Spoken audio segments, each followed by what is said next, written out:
right, ladies and gentlemen, welcome to the Garage Gym Athlete Podcast. Gentlemen here with Joe Courtney. What's up, Joe? How are we solving or causing problems today? I'm causing problems. So I had an idea. I can't hold it in anymore. I think I've been too nice for too long. Um, and I just can't do it anymore. So this is going to be a new segment called What I Hate About the Fitness Industry. And we can just go on rants. And it's really, we're not here to just complain. All right, guys, we're here to provide solutions to these problems, and help you sidestep some of the errors and the crap that's out there. So that's what we're doing today.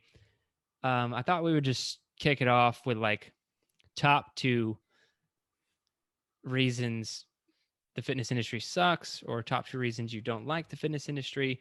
And it might be weird. I think, some people were actually, I said this on a podcast a few weeks ago. I was like, I hate the fitness industry. That was super surprising for people to hear. I didn't realize that was surprising. And that's also what made me think more like, wow, people don't know me very well, and my absolute hatred for the fitness industry that I've had for solid, I don't know, 15 years.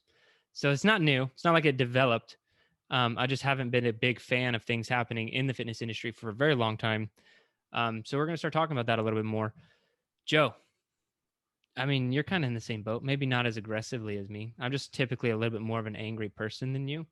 Um, so, I think but you've been more at the forefront of this starting the business and then having and then I get it now too because we get comparisons and like whenever I guess one of the biggest things that I guess I didn't even think about the talk of first is just comparisons, how everybody has to slap labels and compare and everything, and that can be broad to a lot of stuff, but especially in fitness is that like whenever if some people either turn into the like, hey, we are hardcore CrossFit, we are hardcore bodybuilding, and so because of that there's so many people that think like everything goes in categories, and then when people come to do programming they're like, hey, it looks like you guys are this, I was looking for exactly this and you guys aren't exactly this, and I'm like, well, no, we're not exactly this because we have, we don't fit the exact mold that everybody else might fall into or want to, and that might work for some people, but just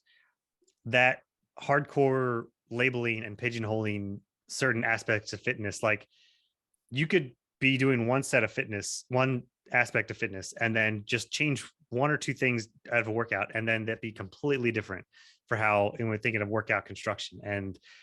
But people don't really realize that because so many of the fitness industry out there will say, hey, this is what this is how you do this, and not realizing that like it's only one or two changes to be something completely different. And that's why like concurrent training, why what we do is it kind of, encompasses like everything. yeah, and it's also unknown and a mystery to some people because it's like, wait a minute, this workout looks like CrossFit, but then this workout just looks like bodybuilding. What are you guys even? And it's like, well, that's because we don't necessarily fall under this strict, narrow parameters that you might be used to seeing that a lot of people are. Yeah, and that, I mean, that's a pro and con of Garage Gym Athlete. Speaking in general terms of the fitness industry, is it takes a lot of education to get to know us, but we really can't have it any other way. We can't appeal to everybody. Like we've had this problem with hiring marketing companies. Joe's seen that more recently, and I have seen it for a while. Is like it's very hard to get like a marketing agency on board with a company like Garage Gym Athlete because um, they know what works and they know what sells, and so they want results, right? Like that's what they want for their clients, and that makes sense. And so it's hard for us to approach these companies and be like, hey, we're not that, we're not um before and after photos, we're not, rapid results in minimal amount of time. Like we're just not those things. And it's hard for marketing agencies to wrap their head around. And so like what you're saying is very true. Like someone comes in, they don't fully grasp, and we do our best to educate, but if they don't understand in like 5 seconds and they're gone, and that's on us a little bit too, but it kind of speaks to the consumer a little bit. The attention span is like very short, right? I think I read somewhere that the average consumer has an even less attention span than a goldfish now when it comes to like, it has nothing to do with person's intelligence. It's just we flip from thing to thing so fast. It's hard for you to be like, am I dedicated to like trying to learn what these people are about and what they do? And ultimately we hope that, most people listening, they've taken the time to do that, right? And so they know that we're about results or about long-term things, daily over decades. We're not here for any shortcuts, gimmicks. We don't want injuries. Like, we're really in it for very altruistic reasons, although we do make a profit, which makes people think that we have like some sort of like, badness to us as well, but that's not the case. um and that was just me kind of elaborating more on what you're talking about, like this. Just because we don't fit doesn't mean it's like, I think we're what you should go learn, not we should like conform to what you understand, because that actually is worse, and we won't conform when we're approached by these marketing agencies and everything else, and they just don't understand, like, well, if you were to just do this thing, we could like quadruple your results or like 10x your results. And I'm like, we can't do that. Like, I just can't. Like, Joe, you've seen like my responses to these things. I'm just like, we're not that. And it was cool bringing you on to one of those meetings more recently, and you were just like, that's not us. There wasn't even like a hesitation of like, oh, well, maybe I can make that work. You were just like, that's not happening. And so that's cool to see, and letting people a lot more behind the scenes than we normally do in these conversations. But one thing that bothers me, I think everybody knows at this point, I just really don't like influencers. You can go check out my Instagram. My handle is at eo3_fit. I don't really post on Instagram anymore, and who knows? I might kick that back up. But even when I did, it wasn't your typical stuff for a guy who's like super into fitness. Um, but it's bad because you become a slave to the algorithm, and it all starts out like super um, innocent. And so I'm going to kind of paint a picture for the listener right now of what these fitness influencers go through and what we haven't had to go through. And I feel so fortunate that this team has built the company how we have, and I haven't sacrificed any of my principles in building it. But how much hatred we've gotten on social media and other places has been, kind of crazy. And, for like during when we do any advertising campaigns or anything else, it's quite ludicrous. But how the influencers go through their like cycle of business is like, okay, I start an Instagram account, and you might start with like these really good intentions, right? You like this certain thing, you like bicycles, you like kettlebells, like, or cycling or kettlebells or whatever. So you started this Instagram account and you do that. You start posting things. You're starting to gain a little bit of traction, and people really like your content. But you're starting to realize that you truly are a slave to the algorithms that are in these social media platforms. And you're starting to notice that if you're not doing things that they want, like using reels or stories or like these new features that they're adding to Instagram, that they're not going to show your content as much. And so now your boss, the algorithm, is telling you what new things that you're going to have to start doing. So you're going to have to start doing them. And then you're like, okay, that's not so bad. I'm giving the same information. I'm just having to do it multiple ways now. The algorithm's starting to pick me up again. But then you're starting to realize after that, you have a little bit more growth in your account. But then after that, what you're going to realize is now you're running into, you're not quite controversial enough. And I don't know if there's an actual algorithm for controversy, but if you're not like in people's face, like that's why most of the influencers out there, if you meet them in person, like the king of carnivore, like that's not an actual person. I don't know. It probably is. I'm sorry. I'm not talking about a specific person, but like if you meet this person who's hardcore carnivore, hardcore vegan or whatever, they're having to say these ridiculous polarizing statements. But if you have a conversation with them behind closed doors, just one-on-one, they're not that bad. The person is typically not that bad, but they know that they have to take these ridiculously polarizing stances that they don't really want to take because it gets them more likes, views, shares, and the algorithm likes that. And so it starts to compound. If you can't see the small little picture of what I'm talking about, compound this over multiple years, and the reason you started and the interest you had are no longer there, and you're really a slave to an algorithm and producing content for this machine, to essentially piss people off and get a camp of people who like what you're saying. And this is how it works. And then you start to make a profit in the process. You hire a couple of people. Now it's not an option to not do it. You can't just not do it anymore because you have to pay other people's bills. You have to pay your bills, and you're feeding this machine, and it gets out of hand really fast. And so this is why I do not like influencers. It is because they aren't really normally sticking to their true principles and morals most of the time. Now, this is not I don't know every single influencer. This is just what I've seen. The most successful ones are typically very polarizing, and I know they didn't start that way. And I have met a lot of them behind the scenes at these other events, business events I've gone to and stuff, and they're not that bad. And they're not like that. And I'm always like, why are you like, that's not you, then be you. Like, why can't you just be you?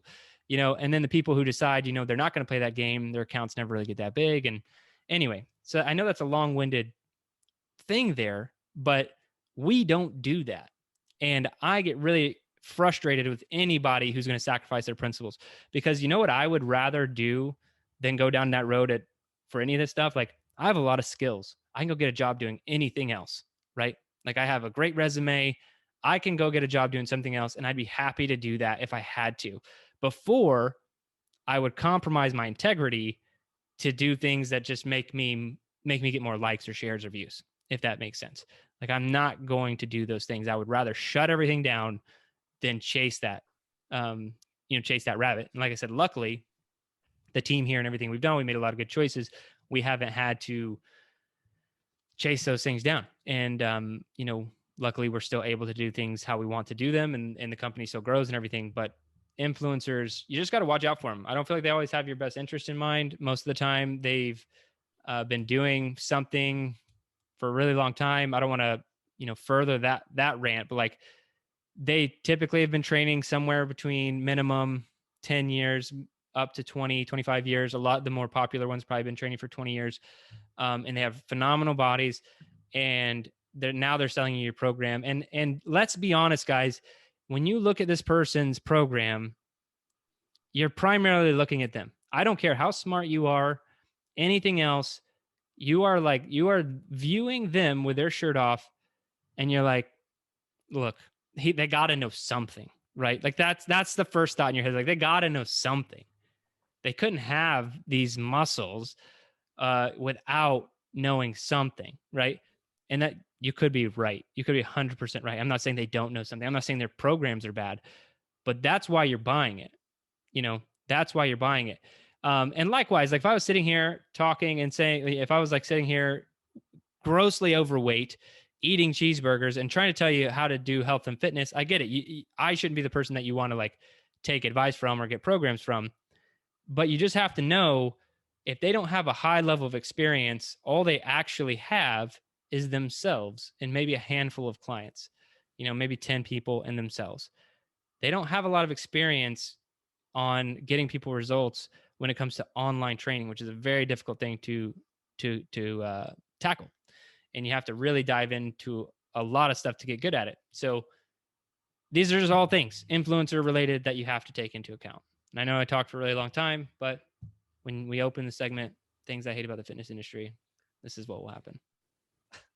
Yeah. And I mean, I think a lot of the issues as well, I mean, social media is, like you said, is part of the culprit, but people are more likely to follow and subscribe, and they, I guess, eventually buy products from people that are more either entertaining or have on the surface very level credentials, not actual credentials. So like, more than likely, people are going to buy products from someone who used to be a D1 sports, a D1 athlete for a while, or Navy SEAL. Come on. Yeah, I was going to say, I was going to blanket it as a special forces person, but yeah, Navy SEAL. No matter what, that title alone will get you a ton of follows and purchases and anything. And like, those people aren't necessarily educated on what to do. They're just being told what to do for a number of years. So they like think they know. And I'm not saying that they all don't know or they don't get out and learn more,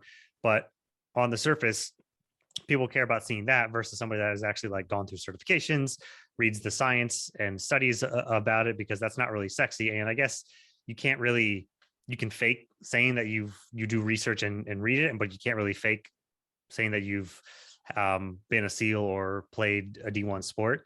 Like, yeah, that's true, but that doesn't give you necessarily qualifications. And then just also with how, on top of how social media works, like you almost need to be an entertainer first because you're constantly posting, you're constantly doing stories now. The stories and the YouTube shorts are, no matter what. And I think you've said this as you see like a couple of moms in your area that are always on their Mm. phone, constantly Yeah, talking to their mom. stories. I don't know if Yeah. you call them mommy or mom bloggers anymore, but like prolific Instagram users in my hometown. Who that's like how she makes her living. So yeah, we have like one or two of those for sure. Yeah. So like influencers, in order for you, or in order for you to like a lot of part of this, the fitness industry is you just need to have that face that is constantly recording what's going on, what you're doing, just talking to talk, which to a certain degree, like sometimes it's good. Some people have a lot to say and it can be fine. But to the most part, like you don't necessarily need to always be saying all these things, but people will subscribe to you for the entertainment. And then eventually it's like, well, I've been watching enough of your videos. I'll go and get this and try this. And um little bit unfortunate, but that's just kind of the social media beast. But yeah, back to the it doesn't that doesn't necessarily give you credentials. It's just you're just in somebody's face more than other people are, and you have these shiny accolades that look good. Yeah, and social media is not inherently bad. I just want to make sure people like I'm not like super anti social media. I think it got a little crazy during like election and COVID stuff. Let's be honest. I think we can all agree on that. And I feel like things have settled down. Maybe we're getting back to like a fairly new normal, at least for the people I follow and stuff. Um, so it's not inherently bad. It's just when it's the only time I think it's bad for the fitness industry or influencers is when you start to compromise your integrity. That's the main thing I want to hit on because there are plenty of people who are doing education and stuff and they have big Instagram accounts. We're using social media. It's not like we're opposed to it. It's just when you start to truly compromise your integrity, but how people compromise their integrity, they don't like make this choice of like, okay, you know what? Here is where I will compromise my integrity. That's not what happens. What happens is they start to justify what they're doing. They have these justifications. It's this slippery slope of justifications that ultimately make them into somebody that they don't really want to be.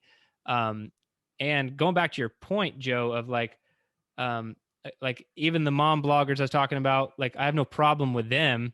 The only observation I've made, not judgment, the only observation I've made is when we have an event and our both of our kids are at it, I'm sitting there watching my kid, talking to my kid, whatever, and she's never off her phone, right? Like ever, and they like documenting every second, and that's how she needs to make money. I get it, but like that's not for me. That's not something that I can do or that I would be good at. And then my question is, if that's how she makes a living, that's fine. My only question to her would be, is it like, are you okay with it? Like if, or do you actually like enjoy it? Like, are you okay with it? Or do you feel like you're kind of a slave to what you originally created, which is probably just like a fun way to share like tutorials or whatever. And now it's kind of like compounded into this thing that I bet if you were to like, I've never talked to any of those types of influencers behind closed doors. Are they just like, yeah, I'm exhausted. I don't know how much longer I can do this? Or are they like, this is great. Like, I love it. I wish I could do more. And, I don't know. I don't know what the answer is there, but I think people need to start like really looking at those things because I know for a fact, if you are on social media, you're not working. You know what I mean? You can call that work, but I have actual work to do in this company. You know what I mean? Like from marketing, advertising, communication, programming, like that's a big part of it. Like all the actual work that needs to get done greatly limits my ability to post on social media.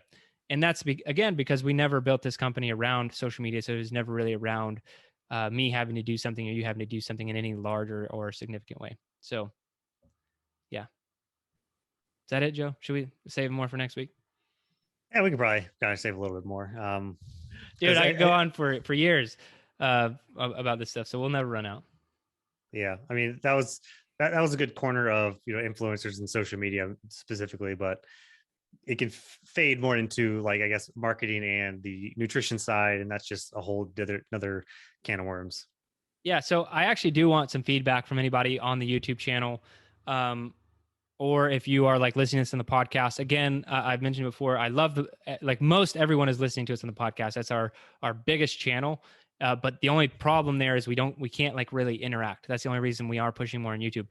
So if you are listening to this and you're in our private Facebook group or even our public Facebook group or whatever, just leave us some feedback on this type of episode specifically. This is very different from us. I go on some rants occasionally in our longer Monday episode, but if we were to dedicate more time to this, talking about behind the scenes of fitness industry, behind the scenes of fitness business, and what it's really like, things that you should avoid or look out for. If you guys like that stuff, let us know. And I won't be looking at any algorithm change here. I'll be looking at your responses, the people listening and watching. Like, what are your responses to this? And that's what I want to know. So if you guys leave us a comment on YouTube, I'd really appreciate it. If you want to see more, or else, if we get no comments, then we'll just keep having this, and it'll just be fun for me because whatever, I got 15 years to get off my chest of crap and stories I could tell people. So I'll probably just start doing that. But that's it, guys. So if you're on YouTube, let us know. Also subscribe if you want to see future rants like this. And all of our podcast listeners, love you guys. Hit that 5-star review and leave us a positive comment. It does help the show out. And maybe you can give us some feedback in your comment, letting us know if you like or don't like. But that'll be it for this week, guys. Thanks for watching or listening. For listening to the Garage Gym Athlete podcast. If you want to learn more, go to garagegymathlete.com. You can learn about our training. Let us send you a copy of our book, The Garage Gym Athlete, or you can even get featured on the Garage Gym Athlete podcast. Thanks for listening.